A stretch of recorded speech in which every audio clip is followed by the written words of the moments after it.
Welcome to the deep dive, Yeah. where we take a stack of sources and try to pull out some interesting stuff. Right. And today we're going to peer into the abyss a little bit. Okay. We're going to be exploring nuclear war, Yeah. that thing that maybe you've seen in movies that maybe seems like a distant threat. Right. But what if it wasn't? What if it felt all too real? Mm. That's what we're going to explore today, Right. using Annie Jacobsen's book, Nuclear War, a scenario, Mm. as our main guide. All right.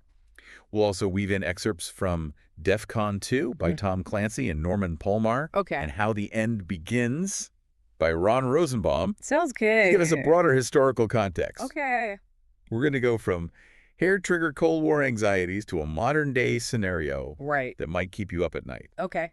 So if you like what you hear, hit that like button, subscribe to the channel, share this with your friends. Yeah. Let's face it, it's a conversation we all need to be having. You know, what's fascinating is that we often talk about nuclear war in this Yeah. abstract way, Right. almost theoretical, right? Yeah. Yeah. But to truly grasp the stakes, we need to get specific. All right. We need to understand the terrifying details Yes. and potential scenarios. Yeah. Jacobsen does just that. Okay. But before we jump into her modern-day scenario, All right. we have to understand the historical context, Of course. the backdrop of all this tension and fear Yeah.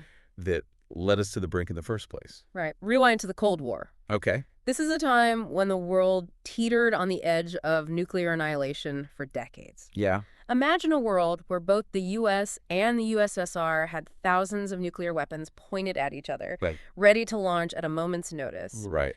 It was a time of hair trigger alert, Okay. meaning any perceived threat, Right. any blip on the radar screen, could have triggered a full-blown nuclear exchange. So you're telling me that for decades we lived under the constant threat of annihilation. Uh-huh. And it was all based on this idea of mutually assured destruction. Right. Basically, if one side launches, the other retaliates, and everybody dies. Essentially, yes. Wow. Both sides had adopted a launch-on-warning policy, Okay. meaning if they detected an incoming attack, Right. they would launch their own missiles before the enemy's bombs could even land. Oh, wow. It was a terrifying logic Yeah. designed to deter attack, Yeah. but it also created an incredibly dangerous situation Yeah. where even a small miscalculation or a false alarm could have had catastrophic consequences. This launch on warning thing is Yeah. really messing with me. Yeah, it's heavy stuff. Can you give me a real-world example Sure. of how close this hair-trigger mentality brought us to the brink? Well, look no further than the Cuban Missile Crisis in 1962. Oh, yeah. Clancy and Palmar detail this so vividly in their book. Right. You literally had U.S. and Soviet forces staring each other down Mhm. with nuclear-armed missiles just 90 miles off the U.S. coastline. Wow. It was a 13-day standoff that Mhm. brought the world closer to nuclear war than ever before. It's crazy to think I how a single incident or a misunderstanding Right. could just set off this chain reaction Yeah. leading to global annihilation. Absolutely. And there were several close calls Oh, yeah. during those tense days. Right. One that really stands out is the incident with the U.S. U-2 spy plane. Uh-huh. It was shot down over Cuba by a Soviet SA-2 missile, killing the pilot, Major Rudolf Anderson. Great. You can imagine the outrage Oh, yeah. and the calls for immediate retaliation. Right. So what stopped things from spiraling out of control? Was it just dumb luck? Luck played a part, yes. Okay. But what ultimately averted disaster was a combination of careful diplomacy Okay. and, thankfully, some level-headed leaders on both sides. Right. There were tense negotiations, back-channel communications, Yeah. and a lot of very stressed-out people trying to find a way out of this incredibly dangerous situation. So how did they defuse this ticking time bomb? Well, Kennedy and Khrushchev, the leaders of the U.S. and the USSR, Right. managed to strike a deal, though Okay. it did involve a lot of back and forth Yeah. and a lot of brinkmanship. Right. In the end, the Soviets agreed to remove their missiles from Cuba, Okay. and in a secret agreement, the U.S. agreed to remove its Jupiter missiles from Turkey. It's interesting how that detail about the Jupiter missiles in Turkey isn't always emphasized Right. in historical accounts of the crisis. Yeah. Makes you realize how much goes on behind the scenes. Absolutely. And it underscores the point that miscommunication and a lack of transparency can escalate situations incredibly quickly. Yeah. We were incredibly fortunate that cooler heads prevailed. Okay. And that there were individuals like Adlai Stevenson who were pushing for a peaceful resolution even when things looked their bleakest. So the Cuban Missile Crisis was this terrifyingly close call. Yeah. What does this have to do with Jacobsen's book and the scenario she lays out? Well, it highlights just how fragile the world was during the Cold War and how easily things could have gone wrong. Right. And what's even more unsettling is that, as Rosenbaum argues in How the End Begins, some elements of that hair trigger system, that reliance on deterrence and the threat of retaliation, are still in place today. So we've still got these incredibly powerful weapons. Yeah. And we're still relying on this idea that the fear of annihilation will keep everyone in check. Well, yeah. That doesn't exactly sound like a recipe for a peaceful future. No, it doesn't. Rosenbaum makes a compelling argument. That we might have just been lucky to avoid nuclear war during the Cold War. And as more countries acquire nuclear weapons, the risk of miscalculation or accident only increases. Of course. Okay, so we've got this historical backdrop of Cold War tension and Cuban Missile Crisis as this stark reminder of how close we came to the abyss. And this unsettling realization that some of the same dangerous dynamics are still at play today. Yeah. So where does Jacobsen's book fit into all of this? What's the specific scenario she's exploring? Jacobsen takes us into a frighteningly plausible future. A world where tensions are high. And the threat of nuclear war feels all too real. And the scenario she lays out starts with a single North Korean ICBM, a long-range missile capable of delivering a nuclear warhead aimed directly at Washington, D.C. Hold on. North Korea. You're telling me that a country that struggles to feed its people could trigger a global nuclear apocalypse? It might sound far-fetched, but that's exactly what Jacobsen is trying to get us to confront. The idea that even a seemingly insignificant player in the global power game could have the capacity to unleash unimaginable destruction. And in her scenario, that's exactly what happens. Okay, I'm officially terrified. So this North Korean missile is heading toward D.C., the heart of American power. What happens next? Walk me through those first terrifying moments. All right. Jacobsen paints a very vivid and terrifying picture of what those first few moments would look like. Imagine this. You're going about your day in Washington, D.C. Maybe grabbing a coffee, heading to work, taking a walk in the park. And then without warning, the sky erupts in a blinding flash. Okay, that's sending chills down my spine. I'm starting to understand why you said I might want to sleep with the lights on tonight. And it wouldn't just be a bright light. The heat from the explosion would be so intense that it would literally melt asphalt and cause power lines to whip around, electrocuting anyone unfortunate enough to be nearby. That's horrifying. It's not just the bomb itself, it's the ripple effects that are so devastating. Exactly. And then there's the blast wave. A wall of pressure so powerful that it would pulverize buildings, sending debris flying through the air at lethal speeds. People would be crushed, suffocated, or simply vaporized in an instant. So it's not just the immediate impact zone that's affected. The destruction would spread outward, Absolutely. Jacobsen describes how the Pentagon, the symbol of American military might, would be completely vaporized in the blink of an eye. The White House, the Capitol building, all the iconic landmarks of the city would be reduced to rubble. It's just gone. And millions of people in the surrounding area, including government officials, military personnel, and ordinary citizens, would be killed instantly. It's hard to even wrap my head around the scale of the devastation. But Jacobsen doesn't just focus on the physical destruction. She also takes us into the human side of this nightmare. The people that are caught in the middle of it all. One of the most chilling aspects of Jacobsen's account is the way she describes the human toll of this attack. She talks about survivors near ground zero being left with their bones and tendons exposed, due to the intense heat and radiation. Yes, it's hard to even imagine. Okay, I think I'm going to have nightmares tonight. Yeah. But it's important to face this head on. Absolutely. Right, to understand the true horror of what we're talking about. That's exactly Jacobsen's point. Yeah. We can't just gloss over the horrific details. We need to confront them to understand the true cost of nuclear war. And it's not just about the immediate casualties. Right. Right. No. She also describes the long-term suffering yes. of those who survive the initial blast, but are exposed to radiation. Right. The cancers. Yeah. The birth defects. The lingering health problems that would plague generations to come. So we've got this unimaginable scene of destruction in D.C. Right. But what about the rest of the country? Yeah. The rest of the world? How would they react to this news? Well, think about it. Yeah. In today's world, news travels at lightning speed within minutes of the attack. Right. The entire world would know that Washington, D.C. had been hit with a nuclear weapon. Right. And then the question on everyone's mind would be, oh, yeah, who did it? Right.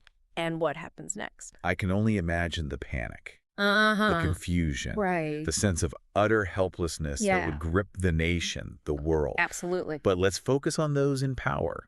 The ones who would have to make sense of this chaos and decide how to respond. Right. What does Jacobsen tell us about their reactions? Jacobsen takes us inside the White House, into the Situation Room, where the president and their advisors would be grappling with the unthinkable. It must be just chaos. Imagine the pressure. The weight of knowing that your decisions in those next few minutes could determine the fate of the planet. It's mind-boggling. Yeah. The president, in the midst of unimaginable grief and chaos, would have to make a decision that could potentially lead to global annihilation. A heavy burden.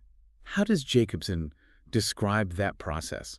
She paints a picture of a room filled with tension, conflicting advice, and a ticking clock. Right. Military advisors would be pushing for immediate retaliation. Oh, really? Arguing that the U.S. couldn't afford to appear weak. Right. Others might urge caution, trying to determine who was responsible and whether a counterstrike would truly be in the nation's best interest. And all of this is happening while they're still trying to grasp the scale of the attack and confirm who launched the missile? Exactly. Yeah. And Jacobsen really highlights the danger of miscalculation in these high-stakes situations. Right. The pressure to act quickly, to show strength. Could easily lead to a disastrous decision. Right. A decision based on incomplete information or fueled by emotion rather than reason.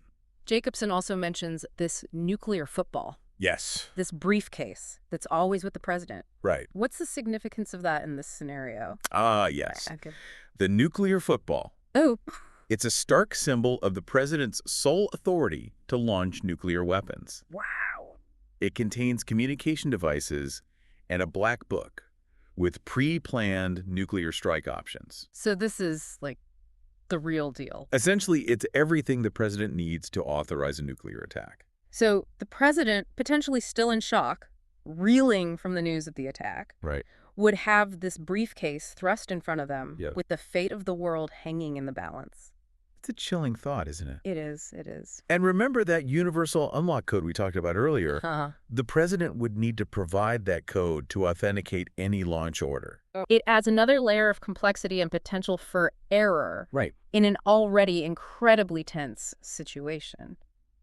Okay, so the president is facing this impossible dilemma. Yeah. But what about the other side of the equation? Right. What about the country that launched the missile? What would be happening in North Korea in those terrifying minutes after the attack on D.C.? Well, that's one of the most unsettling aspects of Jacobsen's scenario. Okay. She doesn't provide a clear answer. Oh, wow. We're left to imagine the motivations, the calculations, the internal power struggles that might have led to this decision. Right. Did they truly intend to trigger a global nuclear war? Yeah. Was it a desperate attempt to assert dominance, a miscalculation, or something else entirely? It's a chilling reminder. It is. That in a world of nuclear weapons, even seemingly irrational actors can have a devastating impact. Absolutely. But let's shift gears for a moment. Jacobsen also takes us inside other key locations. Right. during those first terrifying minutes after the attack. Yeah. One that stands out is Cheyenne Mountain Complex in Colorado. Ah, yes. Cheyenne Mountain. Yeah. This is where NORAD is located. Oh. The North American Aerospace Defense Command. Yeah. Deep inside this mountain. Yeah. Analysts would be monitoring radar screens, tracking any potential threats to North America. So they would be the first to know about this incoming missile? In Jacobsen's scenario, yes. Okay. And she describes the chaos and disbelief inside Cheyenne Mountain as they try to make sense of this single incoming missile. Right. At first, they might think it's a false alarm, a glitch in the system. Sure. But as the data confirms the trajectory and the potential payload, the realization would dawn on them. Right. This is not a drill. Oh, wow. This is real. I can't imagine the weight of responsibility those analysts would feel. I know, it's a lot. Knowing they only have minutes to confirm the threat. Right. And relay that information to the president and other key decision makers. And that's just the beginning of the chain reaction. Right. Jacobsen also describes how the attack on D.C. would trigger a cascade of alerts and emergency procedures across the country. Okay. Military bases would go on high alert.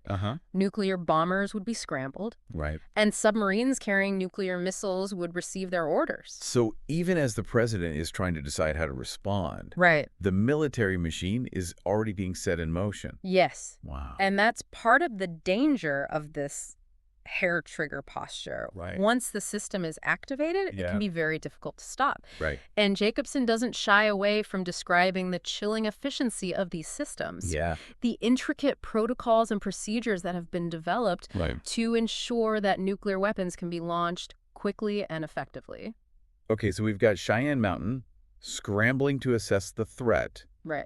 The president facing an impossible decision. Yeah. And the military gear's already turning. But what about the rest of the government? Right. What happens to them in this scenario? Well, that's where things get even more unsettling. Okay. Jacobsen takes us into the shadowy world of continuity of government. Okay. The plans and procedures that have been developed to ensure that the U.S. government can continue functioning even after a catastrophic event, like a nuclear attack. So it's like a backup government. Exactly. Hidden away somewhere, ready to take over if the main one is wiped out. Exactly. Bro. And it's not just about the president and their advisors. Right. It's about ensuring that Congress, the Supreme Court, and key government agencies can continue operating, even if Washington, D.C. is no longer habitable. It's both fascinating and terrifying to think that these plans exist. I know. That there are people constantly thinking about how to survive and rebuild after a nuclear war. It's a sobering reminder of the reality we live in. And Jacobsen doesn't just describe these plans in the abstract. Okay. She takes us inside the bunkers, the secret locations where these designated survivors will be sheltered, cut off from the outside world, making decisions that could determine the fate of the nation. Yeah. Perhaps even the world. It's like something out of a dystopian novel. I know. But it's all too real. But it's real. Yeah. Yeah. And it makes you realize that nuclear war isn't just about the initial devastation. Right. It's about the long-term unraveling of society as we know it. Absolutely. Right. And that's just the beginning of the story. Oh, no. Because even as the U.S. government is struggling to survive and decide how to respond, they'd also be facing another terrifying dilemma. Okay. What about Russia? Right. Yeah. Russia, with its own massive nuclear arsenal, would be watching all of this unfold, trying to make sense of the chaos and decide how to respond. And that's where the potential for escalation becomes truly terrifying. Yeah. Remember that launch on warning posture we talked about? Russia might feel compelled to retaliate against the U.S., even if they weren't responsible for the initial attack. Oh, wow. Simply because they fear being seen as weak or vulnerable. So you're saying that even if the U.S. doesn't launch a counterstrike, Russia might do it anyway, out of fear or miscalculation. It's a very real possibility. Oh, wow. And that's what makes Jacobsen's scenario so chilling. Yeah. She shows us how easily a single event, a single miscalculation, could set off a chain reaction that could lead to a full-blown global nuclear exchange. Okay, so we've got the U.S. reeling from the attack on D.C. Yeah. The president facing an impossible decision, Russia on high alert, and the specter of global nuclear war looming over everything. It's a lot. It's a lot to process. It is. But I have a feeling it's only going to get more intense from here. You're right, because even if by some miracle the U.S. and Russia managed to avoid launching their nuclear arsenals at each other, the consequences of that initial attack on D.C. would be devastating. We're talking about firestorms, radiation poisoning, and the long-term impact of nuclear winter. And that's where we'll pick up in the final part of our deep dive. We'll explore the chilling realities of a post-nuclear world and whether humanity could ever truly recover from such a catastrophic event. Welcome back to the deep dive. If you're just joining us, we're knee-deep in Annie Jacobsen's Nuclear War. A scenario exploring what a nuclear attack on Washington, D.C. would look like and using our other sources to kind of help us unpack the larger implications. And let me tell you, things are about to get really, really bleak. Yeah, we've walked you through the initial attack, the agonizing decisions world leaders would face, and the potential for global nuclear exchange now. Let's dive into the aftermath. Let's imagine that somehow, against all odds, the world avoids a full-blown nuclear apocalypse. What would the world look like after that initial attack on D.C.? What would survival even mean in a post-nuclear world? Yeah, I have a feeling the answer isn't going to be pretty. Yeah. Jacobsen doesn't exactly sugarcoat the long-term consequences, does she? Not at all. Remember that concept of nuclear winter we discussed earlier? Imagine a world shrouded in darkness. Oh, wow. Where the sun is a distant memory. The soot and debris from the nuclear explosion would block out the sun. Causing temperatures to plummet. Wow. And plunging the planet into a prolonged period of darkness and cold. So it's not just about the immediate destruction. It's about the long-term environmental consequences that would make survival incredibly difficult. Yeah, exactly. Okay, so we've got darkness, freezing temperatures, widespread starvation. That's already a pretty nightmare scenario. It is. But then you add radiation into the mix. How would people even cope with that? Well, Jacobsen describes how radioactive fallout would spread across the globe, contaminating water supplies, food sources, and entire landscapes. Survivors would have to learn how to identify and avoid contaminated areas, how to decontaminate themselves and their food, and how to cope with the long-term health effects of radiation exposure. And we're not just talking about a few hot spots, right? No. This contamination would be widespread, global. That's the terrifying reality of nuclear fallout. It doesn't respect borders or boundaries. The wind would carry radioactive particles across vast distances, affecting even those who were far away from the initial blast. So even if you were lucky enough to survive the initial attack and find some kind of shelter, you'd still be facing a pretty bleak future. Yeah, it would be a very different world. It's like there would be no escape from the consequences. That's one of the most chilling takeaways from Jacobsen's book. Nuclear war isn't a localized event. It's a global catastrophe that would have repercussions for every living thing on this planet. Jacobsen also explores the social and psychological impacts of living in this post-nuclear world. It's not just about the physical challenges. No, not at all. It's about the psychological and societal impacts as well. It's about how these events would fundamentally change the way people interact and view the world. Imagine a world where the rule of law has broken down. Where trust is a luxury you can't afford. And where survival becomes a brutal, every man for himself struggle. It sounds like something out of a dystopian novel. Yeah, it does. A world where basic human decency is a casualty of war. Yeah, Jacobsen doesn't shy away from portraying the dark side of human nature. She shows how in a world of scarcity and desperation, people can turn on each other. How violence and brutality can become commonplace. And the psychological trauma that survivors would face. Living in a world forever changed by nuclear war. Constantly fearing for your safety, struggling to find food and clean water. That would take a heavy toll on anyone's mental state. Absolutely. Jacobsen explores themes of grief, guilt, and despair as our characters grapple with the loss of their loved ones. The destruction of their world and the uncertainty of the future. It's a lot. The psychological scars of a nuclear attack would run deep. And would likely last for generations. So we've got this picture of a post-nuclear world that's dark, dangerous, and psychologically scarring. Yes.